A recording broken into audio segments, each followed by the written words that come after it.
It is also a universal principle. It is true anywhere in the world. It is true here in Vietnam, in Philippines, or any part of the world, even there in Canada.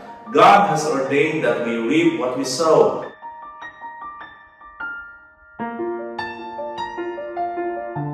A blessed day to our brethren there in Surrey, Canada, Grace Baptist Church. We're so thankful that I have this privilege from God through you to preach to you God's Word. And thank you for your pastor, even for Pastor Dibian, for the friendship, the partnership that we can have for the sake of the gospel. And I'm your missionary, pastoring here at church in Vietnam, Vietnamese Baptist Church Mission Nha Trang, and we are already in our 7th year. We are toiling and striving. And praise God that we can be partner for the gospel. I have a wife and one child, and thank God that we have also some young people that I consider them as my children in the faith, and they are staying with me. And thank God that we can serve the Lord together here in Vietnam, even in challenges and difficulties. Now, this time, I would like to share to you and encourage you from the Word of God here in the book of Galatians chapter 6 verse 7 to 10. If you may, please open with me your Bible in Galatians chapter 6 verse 7 to 10. And I'll be reading, just follow with your eyes, and after that I will pray. The Bible tells us here, "Be not deceived, God is not mocked. For whatsoever a man soweth, that shall he also reap. For he that soweth his flesh shall of the flesh reap corruption, but he that soweth to the Spirit shall of the Spirit reap life everlasting." And look at verse number 9. "And let us not be weary in well-doing, or in doing good, for in due season we shall reap if we faint not.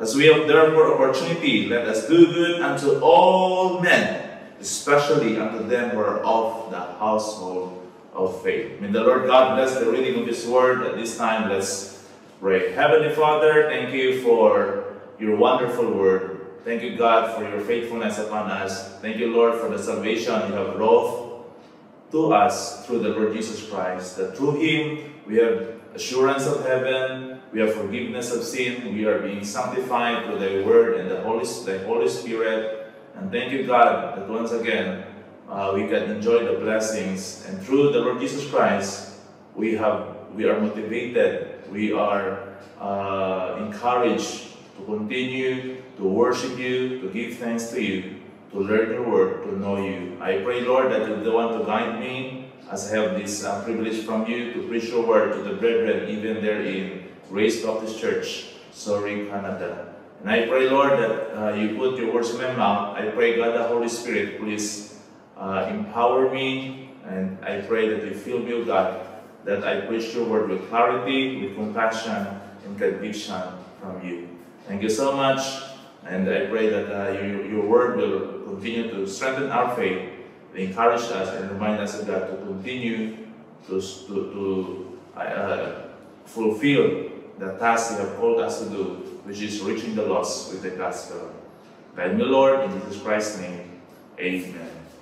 Now, the title of our lesson this day is "Be not weary in well-doing," or "Be not weary in doing good." You know, doing good in this wicked world is very tough, very challenging, where the values, norms, moralities, and spirituality of men is changing, deteriorating, and less valued. You know, what seems good before is not anymore good today, or what seems evil before, those sad to say, accepted as good at now. In this world where a lot of confusion, selfishness, sinfulness, sins are reigning, and to do good is not something that is easy to do. Especially now that we are facing so much crisis in this world, people are much focused on how to survive on their own, They focus on how themselves and their families will survive from daily needs to the point that they will compromise and violate the law of the land. And especially Christians have the tendency to forget God, get tired of obeying His word, and trust Him for their life. Now, many Christians, due to the difficulties, problems, and trials of life, forget already to be in the church, forget already to read the Bible, forget already to, they get tired of listening to the preaching of God's word. They faint to pray. They forget their opportunity to return the tithes and offering. They forget already to win souls or share the gospel, and decreasing and even stop in giving for missions. All of these are, I believe, the good things that God wants us to do. And we can only do this, and it will be just acceptable to God as good if we do this, if we do them in God's name, in Jesus' name. It is sad to say that there are those who just mind themselves just to survive for their own sake. But it's very encouraging to know that there are those, few who, despite the trials they are facing this time, they are trying their best to extend their help to others. Like you there in Canada, thank you for praying for us. Thank you for the desire to partner with us. Though life is hard, but you have the desire to continue to support and fulfill and partner for the gospel's sake, for the Great Commission. Now, there are those who try their best to extend help to others. It is true to both believers and unbelievers. Yet in any good doing or well-doing done not in God's way, not in Jesus' name, are all in vain and nothing before God, because the Bible says in Isaiah that our righteousness, as what He said, that they are just filthy rags. Yes, they have the awareness. People have the awareness. We have the awareness inside of us that we need to do good. We need to be good. Okay, but because of our sinful nature, our righteousness or our goodness are not acceptable to the standard of God.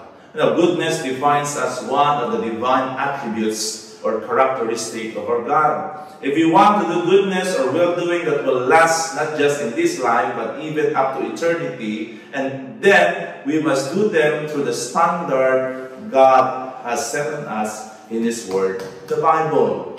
For us to be acceptable to God, we must have the goodness and the righteousness of God. And the righteousness and goodness of God is no other than the Lord Jesus Christ. And when we have the Lord Jesus Christ, we must have Him. And when we have Him already, we must do goodness in His name alone. The Bible says in Philippians 4:13, I can do all things through Christ, which is strengtheneth me. In that way, our goodness, when we have Christ, our righteousness will only be acceptable to God when we have Christ. Now today, I would like to share to you 4 things that we are to do so that we can continue and be not weary or tired in doing good in Jesus' name. Just like what I mentioned earlier, in this time, it's so hard where, people are having a hard time to define which is good and which is wrong. The wrong become good, the good become wrong. There's a tendency for Christians to compromise and, to stop doing good. But the Bible tells us here, Paul tells us, and let us not be weary. Now, and I pray that we will make a commitment to God to obey and apply these truths in our daily life. I pray, would to God, that we will not just be hearers of God's word, but we will be doers of God's word. Number 1, 4 principles, on how for us that we need to consider for us to continue doing well. Number 1, we must consider the precaution. The precaution. In verse 7, the Bible says, be not deceived. God is not mocked. Precaution means a warning to every person, especially to you and me, Christians, who knows the truth. It is not just a suggestion given by the Apostle Paul to the believers in Galatia, but a command and warning to all Christians in every generation that we must not be deceived. There is a precaution. Now, there are 2 means God's word tells us by which we will be deceived. There are 2 ways wherein, 2 things that deceives us, and we must be aware of these two so that we will know how to overcome them, how to face them, and how to prevent ourselves of not getting weary and doing well. And who are those two? Number one, Satan. We know that Satan, in John 8:44, Jesus said that he is the father of lies and there's no truth in him. Okay, be careful that Satan will not deceive us. Satan doesn't want you to know, doesn't want us to know and understand the truth. So he always tries to deceive us. He will try his best to deceive you that it's not worth living for God. It's not worth serving to God. It's not worth surrendering, giving your life and even your children giving to God. It's not worth giving to God. It's not worth returning your tithes and many more. He wants you to get tired living and doing for God. When Satan deceives you, he will do it craftily.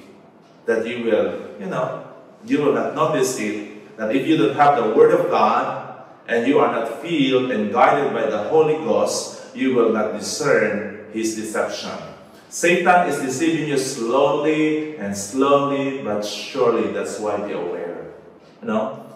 Satan is so crafty, so wise that he will entice you that you are not aware you're already far from God. Satan will try to tell you to stop going to church, stop serving God, stop giving your offerings, stop reading the Bible, stop supporting in mission, stop praying because nothing happens and it's good to you, your church, and your family. He knows that there are many Christians this time are getting tired. So Satan, the master of lies, will offer some seemingly better, seemingly good and immediate solution to your needs. Look at, the Bible tells us in 2 Corinthians 11:14. 2 Corinthians 11:14. The Bible tells us there that even Satan transformed into the angel of light. Okay, let me read you the whole passage. Okay, 2 Corinthians 11:14. And no marvel, or don't be surprised, no marvel, for Satan himself is transformed into an angel of light.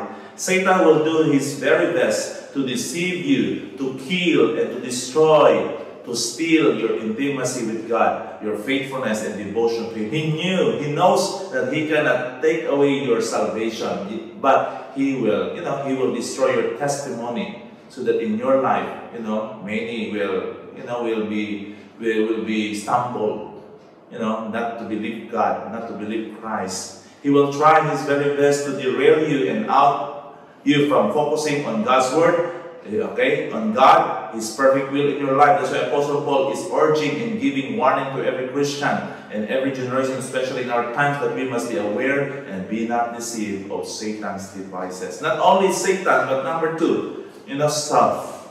By self here we mean the heart. Jeremiah said that the heart is deceitful above all things. That's why we must give it to the Lord. If heart is not guided by God in His Word, it will only do what it thinks right for self. What does that mean? It means we are prone to lie to ourselves and also believe lies that serve part of ourselves. We must be alert for this trap, and Satan will take advantage of it. Ourselves, or our flesh, always insists on seeing things in its own way and what seems to feel good. Much like a spoiled child, if we want a certain thing, we can come up with all the reason we must have it now. We sometimes become impatient of God's blessing. Oh Lord, I've been supporting mission. I hope that we will not get tired of supporting mission. I hope that we will not get tired of helping our pastor. I hope that we will not get tired of going to church. I hope that we will not get tired of Proverbs 22:6, train up our child in the way he should go. Now, if we want to believe a certain thing, when we think that this is right, then we can see no other truth but our own. When we believe a lie, it becomes true to us, even though it is not at all true. When we are told by the truth, it becomes offensive already. So when we believe something that is not true, we are deceived, and Satan loves to lead us astray from our destinies through false reasoning that it is contrary to the truth. Our emotion intensifies deceit, leading us into a deeper attachment to our wills. Doing good must be in a heart that is surrendered to God and always guided by His Word. God gives us the warning here. We need to be wise, so we should be guided by the Word of God as we continue to do good. That's why They're like David said in Psalm 139, search me, oh God. We need to ask the Lord to search our hearts. God, look at the heart. We should be warned. We should be, we have this precaution here so that we will not get tired of doing well for God. We don't want to be deceived, so we should be careful. There is a precaution. There is a warning. Number two, not only the precaution, but also the principle of doing good. What you sow, you will reap. This principle is unchanging. It remains the same. What you sow, you will reap. Okay, this basic principle, sowing and reaping, is found throughout the Bible. But it is not only biblical principle, it is also universal principle. It is true anywhere in the world. It is true here in Vietnam, in Philippines, or any part of the world, even there in Canada. God has ordained that we reap what we sow. And were it not for this law, the whole principle of cause and effect would fail. God has also told us here to be careful where we sow, and it is the principle that Paul deals with here. Now, sowing, letter 8, sowing to the flesh will reap what? Corruption. Now, the Apostle Paul did not say it is wrong, sowing in the flesh. Like, you have your business, you have your, we invest for our church building. These are all fleshly advantage. Okay, but these are not sin. Yet it will only be sin if we will just focus on the flesh. It will lead to corruption. The example of this is when you spend your time, energy, emotion, and money to just things that are earthly, like investing in your business, your work, your education of your children, and many more. They are not actually sin. The Bible tells us that they are not really wrong, but the Bible just wants us to understand that these things are just earthly and will just last in this life. These earthly things that we do and we must have, that we have must not be our goals in the end by which we do the mean. Instead, we focus our earthly things, our earthly provision, our earthly blessing must be the means or the way by which we fulfill our goal, our ultimate goal, our purpose as a Christian. And the things that really matters, that is sowing to eternity or sowing to spirit, which brings life everlasting. That's why, we go to church, we give, because, that's where we invest. We train our children so that we will be a doctor that will serve for God's glory. They will be policemen, they will be teacher for God's glory. Okay? And this is the second principle here in verse 8. The Bible tells us, but sowing to the spiritual of the Spirit reap life everlasting. We must understand that everything here on earth is temporal. Nothing is permanent except the soul of man and the eternal Word of God. Through the power of the Spirit of God, we must sow or plant the eternal Word of God to the eternal souls of men. And this is the Great Commission is all about. This is the Great Command, loving God and loving others. That's why we pray for missions, we give for missions, and together we go for missions. You might not, you cannot go here in Vietnam, but by your prayer and your giving, you can partner with us, in this mission of God. These are sowing in the Spirit, and that will produce life everlasting. And God knows that these things are not easy to do. That's why in our third point, in verse number 9, the Bible says, okay, let us not be weary. There is what we call the prompting and the promise. Okay, number 1, the precaution. Number 2, the principle. Number 3, the prompting and the promise of doing good. Let us not be weary and in doing well. For in due season we shall reap if we faint not. Now the command remains the same. The promise is sure. We shall reap. In 2 different passages, Paul encouraged us how we must continue in doing well. Okay? In 1 Corinthians 15:58, Paul said, therefore, my beloved brethren, be steadfast, unmovable, always abounding. What? Abounding. Not just, always continue or serve the Lord, but we must abound, we must grow. There is growth in our service. For as much as you know, our labor is not in vain in the Lord. The harvest is not only earthly, but most important, the harvest is heavenly and eternal. These are the rewards we can obtain because of our faithfulness and perseverance in serving God. We do this only because there is constant reliance or dependence to God, to His Word, and to His grace. No Christian is a super Christian. All of us will experience tiredness, boredom, discouragement, dismay, disappointment, and disheartened. I believe you have also, you have in your family, even your pastor, you have a lot, the discouragement, disappointment, disheartened. That's why daily in our lives we continue to depend on God. We serve God by depending on Him. We don't, God said to Zerubbabel, not by might nor by power, saith the Lord.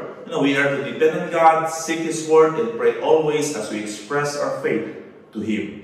Put in our mind, He is preparing a sure reward. Oh, one of my favorite verse in Revelation 22:12, where Jesus Christ said, "Behold, I come quickly, and my reward is with me, to give every man, according as his work shall be." Remember also, faithful is He who promised. For us not to be weary in doing good, consider the prompting. Paul did not say, and you should not be weary. Because I believe there's someone who has all the rights to complain that he is tired of being a Christian. It is Paul. He was in prison. He was stoned. He was beaten. Yet, he's tired. He tried to be weary. He's already weary. When you say weary is losing heart. Okay? Are you losing heart for God?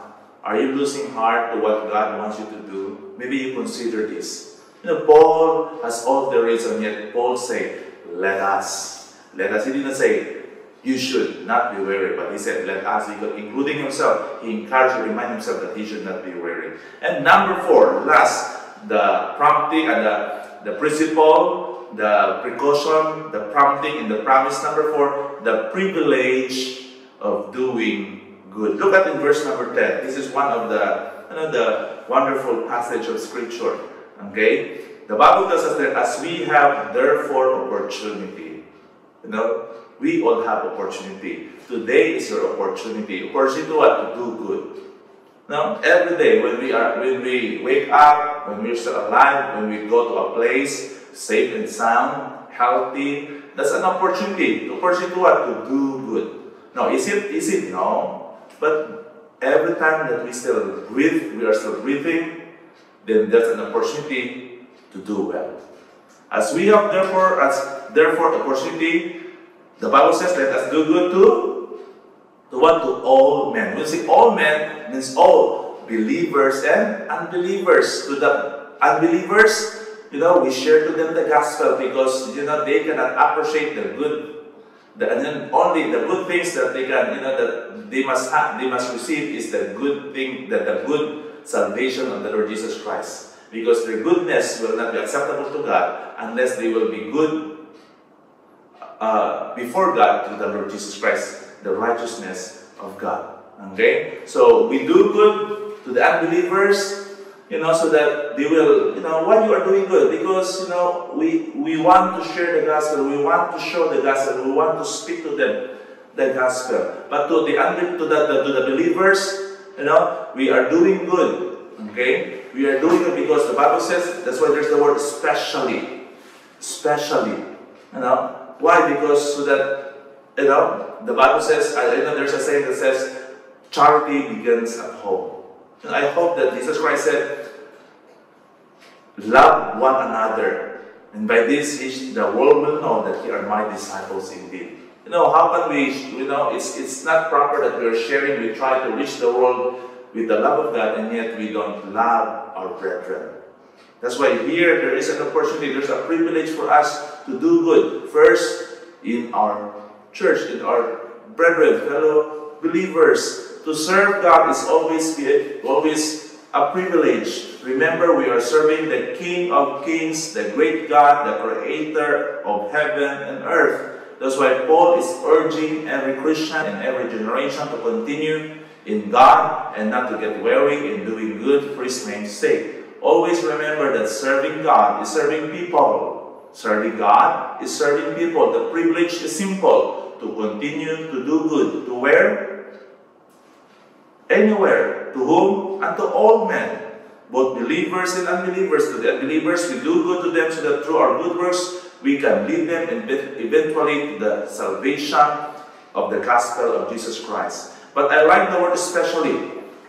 God wants us to do more good works, especially to those people in the household of faith. And we know that who are they? Of course, the brethren, our fellow Christians, your fellow members in your church, your pastors, your family in Christ, the other churches, especially of the same faith and practice. So never get tired of doing well, especially to our fellow brethren, so we can reach more together. Lost souls for Jesus, and we can strengthen together the church of Jesus Christ. Giving is doing well-doing. Now, when you are not giving to the Lord, who will, the church will suffer. When no one will clean the toilet at church, that it will not be a good representation of the church. But when you do that, those menial things, people may not see it, people will not appreciate it, but just do it. It might be tiring, but I tell you, the Lord rewards those who are faithful serving Him. Remember that we are serving the King of Kings, the Lord of Lords. Conclusion. Let us consider these 4 things in continuing doing good to others in Jesus' name. When thank God that you continue, that you consider partnering with us. I hope that, you will not just a church, but even as an individual believers, I hope that you will not get tired of doing well. Consider the precaution, be not deceived, God is not mocked. Consider the principle, your harvest, what you have planted. Consider the prompting. Now we shall reap if we faint not. Consider the privilege. As we have opportunity, let us do good unto all men, especially to our fellow believers. Never get tired, even others stop. Never get tired, even others are tired. Never get tired, even people don't appreciate you. Never get tired, even your resources are few. Never get tired, because God has been good and is always good to you. Be not weary in well-doing, for in due season, the Bible says, we shall reap if we faint not. I hope that this message bless us, bless our hearts, and encourage us. I don't know how the Lord speaks to your heart. Maybe you are tired, doing well for God, to your church. As parent, you're tired of nurturing, taking care of your children, working or serving the Lord by taking care of your children, your wife, your husband, or maybe you are a Christian worker, a church worker, you're getting tired. I hope that you will consider this, preaching this truth, and I hope that you will commit to the Lord. Help me by your grace. I would like to renew my commitment. Help me not to lose heart to what you have called me to do. God bless us all, and may the Lord encourage us to strengthen our faith, even to the message today. Heavenly Father, thank you, God, for the message. Thank you, Lord, for this wonderful opportunity to hear your voice once again. Jesus Christ said, "My sheep hear my voice, and they follow me." And I pray that you help us, God, to keep the words in our hearts. Help us to apply them and let them be real in our lives. Lord, I don't know how your people are going through right now that makes them tired in doing well for you. But Lord, I pray that this message strengthen, encourage, remind them, oh God, not to get tired, not to lose heart of doing well for you. Help us, oh God, not to be deceived by Satan and by ourselves. Help us, oh God, to consider the principle that life is an investment. We are planting. I hope that we will plant the right seed to the right soil. I hope that we will believe that promise, that prompting, and we will fulfill and take the privilege to serve you. Thank you so much, oh God. I pray for your blessing upon your church in Canada, Grace Baptist Church. We give you all the glory and honor in Jesus Christ's name. Amen. Thank you for watching the message today. We invite you to join us again every Sunday and Wednesday for more inspiring messages from God's Word.